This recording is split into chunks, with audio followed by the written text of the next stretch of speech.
Hi guys, welcome to my channel. ഞാൻ ക്രോഷറ്റിൻ്റെ പാറ്റേൺസും ക്രോഷറ്റിൻ്റെ വീഡിയോസും ട്യൂട്ടോറിയൽസും എല്ലാം ചാനലിൽ പോസ്റ്റ് ചെയ്യുന്നുണ്ട്. അപ്പോൾ ഇഷ്ടപ്പെടുന്നവർ ഒക്കെ സബ്സ്ക്രൈബ് ചെയ്യുക, ലൈക്ക് ചെയ്യുക, കമൻറ്റ് ചെയ്യുക. നിങ്ങളുടെ അഭിപ്രായങ്ങൾ എനിക്ക് അത്രയും വാല്യുബിൾ ആയിട്ടുള്ള ഒന്നാണ്. അപ്പോൾ നിങ്ങളെല്ലാവരും കമൻറ്റ് ചെയ്യുക, സബ്സ്ക്രൈബ് ചെയ്യുക. ക്രോഷറ്റിൻ്റെ ബിഗിനേഴ്സിന് ഏറ്റവും ബെസ്റ്റ് ആയിട്ടുള്ള കാര്യങ്ങളാണ് ഞാൻ എൻ്റെ ചാനലിൽ പറയുന്നത്. അപ്പോൾ എല്ലാവരും വീഡിയോ സ്കിപ്പ് ചെയ്യാതെ കാണും. ഓക്കെ, ഈ വീഡിയോ കാണുന്ന ഒരാൾ ബിഗിനർ ആണെങ്കിൽ ഈ വീഡിയോ സ്കിപ്പ് ചെയ്യാതെ കാണുക. കാരണം ബിഗിനർ ആകുമ്പോൾ നമ്മൾ സ്കിപ്പ് ചെയ്ത് കാണുമ്പോൾ നമുക്ക് പെട്ടെന്നായിട്ട് ടച്ച് വിടാനുള്ള ചാൻസ് ഉണ്ട്. അതുകൊണ്ട് ഈ വീഡിയോ ഫുള്ളായിട്ട് കാണാൻ നോക്കുക. എന്തെങ്കിലും ഡൗട്ട് ഉണ്ടെങ്കിൽ ചോദിക്കുക.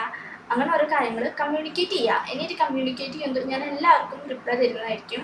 ബിഗിനേഴ്സ് ആയിട്ടുള്ള ക്രോഷറ്റ് പഠിക്കുന്ന കുട്ടികൾ ഒരിക്കലും ഈ ആണ് യൂസ് ചെയ്യരുത്. ഈ ബ്ലാങ്ക് യാൺസ് ഒരിക്കലും നിങ്ങൾ ക്രോഷറ്റിൻ്റെ ബിഗിനർ ആണെങ്കിൽ ഒരിക്കലും അത് ചെയ്യരുത്. കാരണം വലിയ ഒരു ത്രെഡാണത്. അപ്പോൾ നമ്മൾ യാണ് ഹുക്ക് ഉപയോഗിച്ചിട്ട് ചെയ്യുമ്പോൾ അതിൻ്റെ ഹോൾസ് നമുക്ക് വിസിബിളായിട്ട് കാണാൻ സാധിക്കില്ല. കാരണം അതങ്ങനെയാണ്. കാരണം ഇതിൻ്റെ ഈ ഒരു മെറ്റീരിയൽ ആ ടൈപ്പാണ്. അപ്പോൾ നമ്മൾ കുറച്ചും കൂടെ എക്സ്പേർട്ട് ആവാണ്ട് ഈ ചങ്കി യാൺസ് അല്ലെങ്കിൽ ഈ ബ്ലാങ്ക് യാൺസ് ഒക്കെ യൂസ് ചെയ്യുന്ന സമയത്ത് നമുക്കതിൻ്റെ ഇവിടെ എത്തി അതിൻ്റെ ഓരോ ചെയിൻസ് എവിടെയാണെന്നൊന്നും നമുക്ക് കണ്ടുപിടിക്കാനേ പറ്റില്ല. അതുകൊണ്ട് ഈ ആൻസ് മേടിച്ചിട്ട് വെറുതെ പൈസ കളയാനായിട്ട് നല്ലത് മേടിക്കാണ്ടിരിക്കുന്നതാണ്. അതിന് പകരം നിങ്ങൾ ബിഗിനർ ആണെങ്കിൽ ഈ 10 രൂപ ആദ്യം ഇങ്ങനത്തെ യാൺസ് യൂസ് ചെയ്തിട്ട് പ്രാക്ടീസ് ചെയ്യാൻ നിങ്ങൾ നോക്കും. ഇങ്ങനത്തെ യാൺസ് യൂസ് ചെയ്തിട്ട് പ്രാക്ടീസ് ചെയ്യാൻ നോക്കും. കാരണം എന്ന് വെച്ച് കഴിഞ്ഞാൽ ഇതാണെങ്കിൽ അഫോർഡബിളും ആണ്. നിങ്ങൾക്ക് ഇത് തീരെ പറ്റില്ലെങ്കിൽ അത് പൈസ പോയി എന്നുള്ളൊരു തോന്നലുണ്ടാവില്ല. അപ്പോൾ ഞാനൊക്കെ ഫസ്റ്റ് ക്രോഷറ്റ് പഠിക്കാൻ ഭയങ്കര ഇഷ്ടമായിരുന്നു. പക്ഷേ ക്രോഷറ്റിൻ്റെ ഓരോരോ സ്റ്റേജ് എത്തുമ്പോൾ എനിക്ക് തീരെ പറ്റാണ്ടായി. ഞാനെന്നിട്ട് വലിയ ആൾസൊക്കെ യൂസ് ചെയ്തിട്ട് എനിക്ക് ഭയങ്കര വിഷമമായിരുന്നു. കാരണം ഈശ്വര പൈസ പോയാൽ അങ്ങനെയുള്ളൊരു ഭയങ്കര വിഷമമൊക്കെ ആയിരുന്നു. അതുകൊണ്ട് ഞാൻ പിന്നെ അത് നിർത്തിവെച്ചു. അതിനുശേഷം ഒരു മാസമൊക്കെ കഴിഞ്ഞപ്പോഴാണ് എനിക്ക് വീണ്ടും ഇത് ചെയ്യാം എന്നുള്ളൊരു തോന്നൽ വന്നത്. അങ്ങനെ ഞാൻ എന്ത് ചെയ്തു, ഒന്നും കൂടി യാണ് വാങ്ങിച്ചു. അതും കഴിഞ്ഞ പ്രാവശ്യത്തെ പോലെ വലിയ യാണൊന്നുമില്ല. ഇതുപോലത്തെ ഒരു കുഞ്ഞിയാണ്. ഇതിന് 15 രൂപ. ഇത് ഞാൻ വാങ്ങിയത് കുന്നംകുളം HNC അവിടെ നിന്നാണ് ഞാനത് വാങ്ങിയത്. ഇതിന് 15 രൂപയാണ് കേട്ടോ. പിന്നെ കുന്നംകുളത്ത് തന്നെ ജോസ് എന്ന് പറഞ്ഞിട്ടുള്ളൊരു കടയുണ്ട്, അവിടെ 10 രൂപയാണ്. ഞാൻ അവിടെ നിന്ന് വാങ്ങാറ്. പക്ഷേ ഇന്ന് ആ കട തുറന്നിട്ടില്ല. അതുകൊണ്ട് ഞാൻ HNC നിന്ന് വാങ്ങി. ഇങ്ങനത്തെ യാൺസാണ് കൂടുതലും യൂസ് ചെയ്യേണ്ടത്. ഓക്കെ, ബിഗിനേഴ്സ് ആണെങ്കിൽ ഇങ്ങനത്തെ യാൺസ് യൂസ് ചെയ്യാം. പിന്നെ എന്താ പറയുക, ഇതിനൊക്കെ ഈ ഒരു യാണ് കണ്ട, ഈ ഒരു യാണിന് 100 രൂപയാണ്.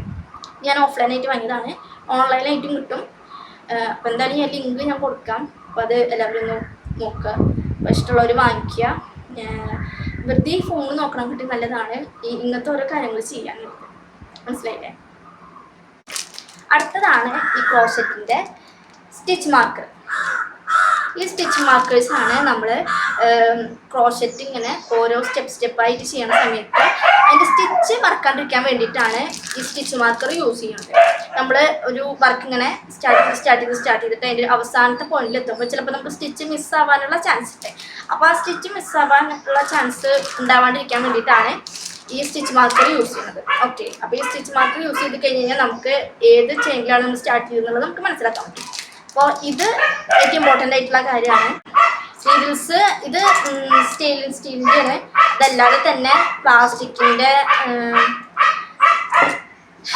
സൂചികളുണ്ട്. അപ്പോൾ ഇതൊക്കെ വാങ്ങാൻ കിട്ടും. ഇനി ഞാൻ ചെയ്തിട്ടുള്ള കുറച്ച് പ്രൊജക്റ്റ് നിങ്ങൾക്ക് കാണിച്ചു തരാം. ഒന്നാണ് ഈ സൺഫ്ലവർ. ഇതിലാണ് ഞാൻ ഈ വയേഴ്സ് യൂസ് ചെയ്തിട്ടുള്ളത്. ഓക്കെ, ഈ വയേഴ്സും നമുക്ക് ഓഫ്ലൈനായിട്ട് വാങ്ങാം. ഇത് ഞാൻ HNC നിന്ന് വാങ്ങിയതാണ്. ഇത് നമുക്ക് അത്രയും ഫ്ലെക്സിബിളായിട്ട് നമുക്ക് വളയ്ക്കാനും തിരിക്കാനൊക്കെ പറ്റും. ഇങ്ങനത്തെ കമ്പി വാങ്ങുന്നതാണ് നല്ലത്. അപ്പോൾ അത് യൂസ് ചെയ്തിട്ടാണ് ഞാൻ ഈ ഒരു സൺഫ്ലവർ ഞാൻ ഉണ്ടാക്കിയിരിക്കുന്നത്. കണ്ടാ, ഇതൊക്കെ കണ്ട, ഇത് 100 രൂപയുടെ യാണ് വെച്ചിട്ടാണ് ഞാൻ ഈ ഒരു സീഡിൻ്റെ ഇത് ഉണ്ടാക്കി വെച്ചിരിക്കണേ. പിന്നെ പെറ്റൽസൊക്കെ ഞാൻ 10 രൂപയുടെ വെച്ചിട്ടാണ് ഉണ്ടാക്കിയിരിക്കണേ. ഇനി ഇതും 10 രൂപയുടെയാണ്, 100 രൂപയുടെയാണ്. പിന്നെ ഇതിൻ്റെ ഉള്ളിൽ ഞാൻ ഫില്ല് ചെയ്ത് വെച്ചേക്കുന്നത് എനിക്ക് പഞ്ഞില്ലാത്ത കാരണം ഞാൻ തെർമോക്കോള് കട്ട് ചെയ്തിട്ട് ഈ ഒരു ഷേപ്പിൽ വെച്ചിട്ട് അങ്ങനെ ഒട്ടിച്ച് വെച്ചേക്കാണ് ചെയ്തിട്ടുള്ളത്. അപ്പോൾ നിങ്ങൾക്ക് പഞ്ഞി യൂസ് ചെയ്യണമെങ്കിൽ യൂസ് ചെയ്യാം. ഞാനവിടെ തെർമോക്കോളാണ് യൂസ് ചെയ്തിട്ടുള്ളത്. അടുത്തത് ഈ ഒരു ജംബോ. ഇതെങ്ങനെയുണ്ട്, ക്യൂട്ടല്ലേ? ഈ ഒരു ജംബോ ആണ് ഞാൻ ഉണ്ടാക്കിയിരിക്കുന്നത്. ഈ ഒരു ജംബോ 10 രൂപയുടെ യാണ് വെച്ചിട്ടാണ് ഞാൻ ചെയ്തിട്ടുള്ളതെങ്കിലും കാണുന്ന പോലെയല്ല, നല്ല കഷ്ടപ്പാടുണ്ട്. കാരണം എൻ്റെ ഒരു എക്സ്പീരിയൻസ് വെച്ചിട്ട് വലിയ പ്രൊജക്റ്റ് ചെയ്യാൻ അത്രയും ബുദ്ധിമുട്ടില്ല. നമ്മൾ ആ ഒരു ഇൻട്രസ്റ്റിലെ ഒരു ഫ്ലോയിൽ അങ്ങനെ ചെയ്തു പോകും. പക്ഷേ ഈ ചെറിയ ചെറിയ പ്രൊജക്റ്റ് ചെയ്യാൻ നല്ല ക്ഷമയും വേണം, നല്ല ഡീറ്റെയിലിങ്ങും വേണം. ഇതിൻ്റെ കൈയാണ്ട, ഇതിൻ്റെ ഈ കൈ, പിന്നെ തുമ്പിക്കൈ, ചെവി, പിന്നെ ഈ ഫ്രിൽസ് ഇതൊക്കെ യൂസ് ചെയ്യാൻ. പിന്നെ ഇതിൻ്റെ ഈ തുമ്പിക്കൈ നമ്മൾ എക്സ്ട്രാ ചെയ്തിട്ട് വെച്ചേക്കണതല്ല. ഈ ഹെഡ് ഫസ്റ്റ് നിന്ന് തുടങ്ങി ഇങ്ങനെ ഇങ്ങനെ ചെയ്ത് ഇവിടെ എത്തുമ്പോൾ ഇവിടെ കുറച്ച് ഹോൾസൊക്കെ ഇട്ടിട്ട് ഇവിടുന്നാണ് ഈ ചെറിയ തുമ്പിക്കൈ ഞാൻ ഉണ്ടാക്കിയേക്കുന്നത്. അപ്പോൾ ഇതുണ്ടാക്കാൻ ഭയങ്കര കഷ്ടപ്പാടാണ്. അപ്പോൾ ഇതിൻ്റെ ട്യൂട്ടോറിയൽ വേണമെങ്കിൽ കമൻറ്റ് ചെയ്യുക, ഞാൻ പോസ്റ്റ് ചെയ്യുന്നതായിരിക്കും. കാരണം നിങ്ങൾക്ക് ആവശ്യമുണ്ടെങ്കിൽ ഞാൻ ചെയ്തിട്ട് കാര്യമുള്ളൂ. അപ്പോൾ കാരണം അത്രയും ബുദ്ധിമുട്ടായിട്ട് ഉള്ളൊരു സംഭവമാണിത്.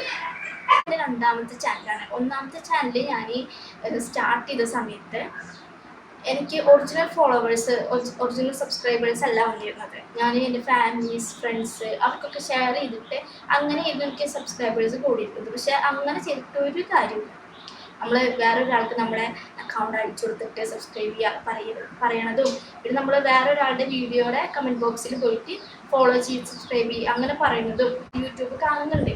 അപ്പോൾ നമ്മൾ യൂട്യൂബ് അത് നമ്മുടെ ഗ്രോത്തിനെ കുറയ്ക്കാനുള്ള ചാൻസ് ഉണ്ട്. അതുകൊണ്ട് നിങ്ങളൊരു യൂട്യൂബ് ചാനൽ തുടങ്ങുന്നുണ്ടെങ്കിൽ അത് നാച്ചുറലായിട്ട് സബ്സ്ക്രൈബേഴ്സിനെ കിട്ടാനുള്ളൊരു രീതിയിലായിരിക്കണം. അല്ലാതെ സപ്പോർട്ട് ചെയ്യുക, ഫോളോ ചെയ്യുക അങ്ങനെ പറഞ്ഞിട്ടുള്ള പരിപാടികളൊന്നും ചെയ്യരുത്. അപ്പോൾ പിന്നെ നിങ്ങൾക്ക് സബ്സ്ക്രൈബേഴ്സ് കൂടാനുള്ള ഒരു ചാൻസ് കുറഞ്ഞു വരും. അങ്ങനെ എൻ്റെ ഫസ്റ്റത്തെ ചാനൽ ഡെഡ് ആയിട്ടുണ്ടായിരുന്നു. അപ്പോൾ എൻ്റെ രണ്ടാമത്തെ ചാനലാണ്. ഈ വീഡിയോ കാണുന്നവർ സപ്പോർട്ട് ചെയ്യാം. ഞാൻ എൻ്റെ ചാനലിൽ ഇടുന്ന ഫസ്റ്റത്തെ ലോങ് വീഡിയോ ആണിത്. അപ്പോൾ അത് കാണുന്നവർ എന്തായാലും സബ്സ്ക്രൈബ് ചെയ്യുക, ലൈക്ക് ചെയ്യുക, കമൻറ്റ് ചെയ്യുക. ഈ ലൈക്ക് ചെയ്യുക, കമൻറ്റ് ചെയ്യാനൊക്കെ ആ കുറച്ച് സമയം വേണ്ടുള്ളൂ. ആ ഒരു 3 സെക്കൻഡിൻ്റെ ആവശ്യമുള്ളൂ. അപ്പോൾ നിങ്ങളത് അത്രയും ചെയ്യുമ്പോൾ എനിക്ക് അത്രയും സമാധാനമാണ്. അപ്പോൾ നിങ്ങൾ ഈ വീഡിയോ കാണുന്നുണ്ടെങ്കിൽ ലൈക്ക് ചെയ്യുക, സബ്സ്ക്രൈബ് ചെയ്യുക, കമൻറ്റ് ചെയ്യുക. ഈ വീഡിയോ ഞാൻ അധികം ലോങ് ആക്കി പോകുന്നില്ല. കാരണം എന്ന് വെച്ച് കഴിഞ്ഞാൽ ബാക്ക്ഗ്രൗണ്ടിലത്തെ വോയിസ് നമുക്ക് കേൾക്കാവുന്നതാണ്. അപ്പോൾ അതിൻ്റെ ഡിസ്റ്റർബൻസ് എനിക്ക് നന്നായിട്ടുണ്ട്. ഇനിയും എൻ്റെ വീഡിയോസ് കാണാൻ താല്പര്യമുള്ളവർ എൻ്റെ ചാനലൊന്ന് സബ്സ്ക്രൈബ് ചെയ്യുക. അപ്പോൾ ഈ വീഡിയോ കാണുന്ന ആരെങ്കിലും കാണുന്നുണ്ടെങ്കിൽ സബ്സ്ക്രൈബ് ചെയ്യണം, സപ്പോർട്ട് ചെയ്യണം. അപ്പോൾ ഇത്രയേ ഉള്ളൂ. ഇനി കൂടുതൽ ഡീറ്റെയിൽ ആയിട്ട് വീഡിയോ ആയിട്ട് ഞാൻ പിന്നെ വരാം. Stay tune.